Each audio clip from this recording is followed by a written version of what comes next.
This is Dr. Lou Sell, a sport performance psychologist here. And a question I get from time to time is, well, what happens if they blitz on zone dive? What would happen? So I'm going to draw this up against a defense aligned in a triple stack and they blitz. So what's happening here is we're going to say the Mike blitzes play side and the two backers blitz B gap. And what will happen is the end slant out or the C gap players, the nose slants away from the play. So we're going to go through this scenario. So what would happen? Look, everybody's a nameless, faceless opponent until the snap. The guard's the post player, so if there's nobody on him, he's going to go second level and he's going to block the mic. So obviously what's going to happen here is if the mic starts going this way, he'll readjust himself and block the mic.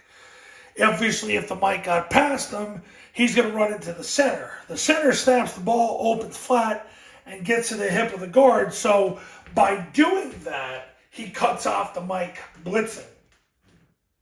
This is why it's so important to make scoop blocking and any type of blocking an internal conflict and not an external conflict. Now, he's the post player, so he's going straight to the mic because he's uncovered. But if the mic blitzes, he'll simply cut off the mic. But the center, regardless, snaps the ball, opens flat, gets to the hip of the guard.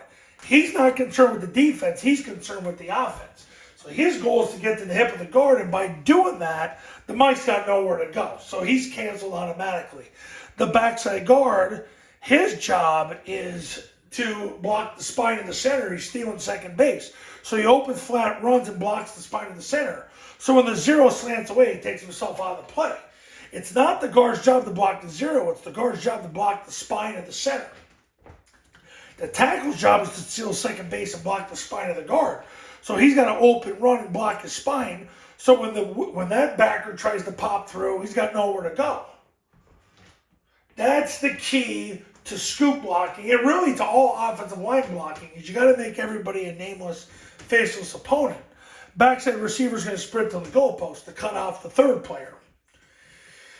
Now, the play side tackle, if this guy blitzes B-gap, play side tackle, he's trying to wedge with the guard. If he runs into the mic, because this is a two-mic defense, he runs into him and then basically uses his hand, his left knee, left hand, and 4-inch northbound steps from there.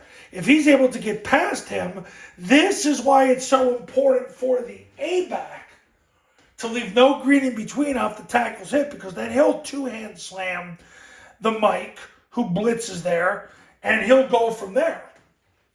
That's the importance of making blocking an internal conflict. So if he goes to wedge with the guard and he gets past the blitz, then he'll just continue on the second to the third level. If this guy runs into him, he's canceled and the A-back stays on the hip of the tackle and then we'll go second to third level. But they don't care what happens pre-snap. It's all post-snap. And this is why foot movement is so important. This is why you can't play fat people, because fat people get you fired. But that's how you pick up blitzes. You get your feet in the right spot. You choreograph their feet to go a certain way so that they pretty much know, like, it doesn't matter if the defense blitzes or not, they're just going to be running into people. And they cancel themselves. That's the beauty of the zone dive. So the play side receiver steps up the field, anchors down, blocks the D-gap player, backside A runs the pitch. Quarterback takes the snap, jumps play side, points the ball. The B's going to sprint through the ball, sprint through the play side hip of the tackle, sprint through the end zone.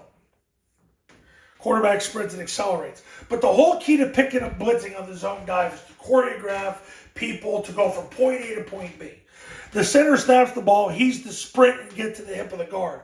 The guard, if he's uncovered, is going straight to the mic. So if the mic starts to blitz, he'll redirect his path and block on the mic. And the goal is just to get a piece of the mic, hopefully get in front of the mic. But even still, if he overruns it, the center's here to get to the hip of the guard, so the mic's got nowhere to go, and he cancels himself. Backside guard blocks the spine of the center, so whatever they do in the A-gap, he's canceled. Same thing with the backside B-gap. Who cares if they blitz? The backside tackle blocks the spine of the backside guard. There's nowhere for the blitzer to go. That's the whole point of making scoop blocking an internal conflict, but really making the overall concept an internal conflict. The B-back is just sprinting through the ball, sprinting through the play side hip of the tackle, and sprinting through the end zone. So if the tackle runs into the blitzer, so be it. Then the A-back will go third level.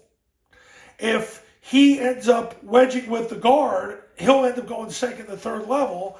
And then the A-back, who leaves no green in between off the tackle, will two-hand slam the blitzer. And the ball will cut off tackle. Could it cut just slightly off the A? Absolutely. That's what makes it a zone dive. So that's zone dive versus the blitz. In this case, blitzing out of a triple stack. Coaches, if you want to win more games in 2024, pick up the phone and give me a call. My number's on the thumbnail of this video, so is my website. The Triple Option Football Academy and Triple Option Football Academy camps are going to show you how. Go to tripleoptionfootball.com/testimonials, where you can see all the success stories that have come from the camps and the academy. The academy's $9.97. You get it for 2 years. Camp started $19.97. The academy's included with the camp. Go to tripleoptionfootball.com to learn more and give me a call. I'll see you in the next video. And when you work with me, you're going to pray that those sons of guns blitz you, because you're going to eat them alive. Talk to you soon.